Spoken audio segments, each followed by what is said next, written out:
Sumayin niyo ang kapayapaan. Nagbigayan kayo ng kapayapaan ng may kagalakan sa isa't isa. Maraming salamat aking mga anak na minamahal. Ganun ninyo ipadamahan ng Panginoon. Laging may ngiti.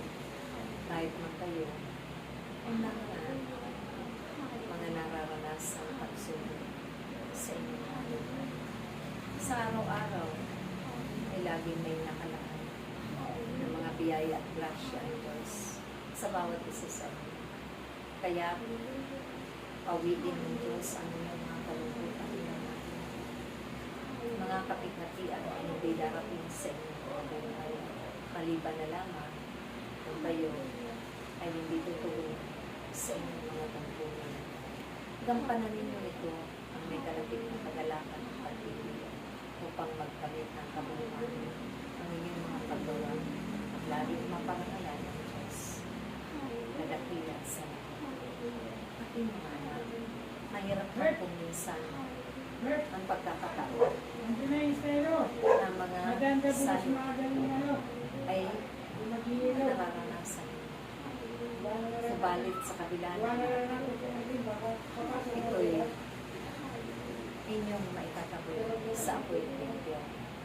Sasama-sama ninyong pananalangin ang wika ng panalangin. Dahil kailangan walang sinuman sa sangitan ito ang makakapagtaboy maliban lamang sa inyo ay pinakda ng Diyos sa mga tanang. Ito ang muling panahon na marami kayong mararanasan ng salot. Subalit kung kayo'y sama-samang mananalangin, hindi magaganap ito sa inyong bansa tulad ng kabuluhan at iba't ibang mga salot sa daigdig. Kayong lahat ay nilikha ng Diyos na nakatalaga ng buhay para sa akin. Kaya't pakaiingatan ko yung kanyang pinagkatiwala kapag ganyan. Mahalin ninyo ito at pangalagaan upang kailanman hindi ito mapasakamay ng inyong kaaway.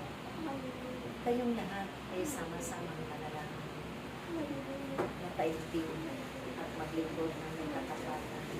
Walang halong nga magpupunwari ang pag-aalinlangan. Walang pangamba, dahil kayo ay pinununan ng Diyos ang kanyang pagkakaroon. Kaya ang kapangyarihan nila mas ang siyang magtatanggol sa inyo magpakailan mo. Naway, huwag ninyong hahayaan na lumipas ang mga araw at panahon pagkakataon hindi ninyo masunod ang inyong pinangako sa Diyos. Sundin ninyo at pagpin ito sa gawa na naayon sa kanyang kalooban upang hindi ninyo sapitin ang kanyang parusa gusto ka. Pagpos, biyaya at grasya ng Diyos. Maraming pagpapala na nakakapagpapay sa inyong buhay.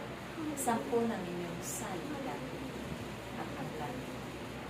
Naway aking mga anak, ang kalungkutan ay hindi manatili sa inyo.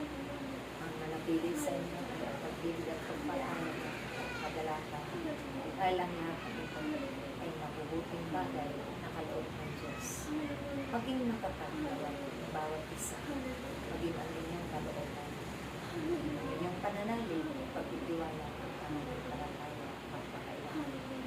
Kami naririto, laging handa makapagtupan at mangusap sa iyo, magbigay ng mga aral at katuruan, magbigay ng mga pabala at tagubilin upang kayo ay magabayan sa pangalan ng Diyos. Amen.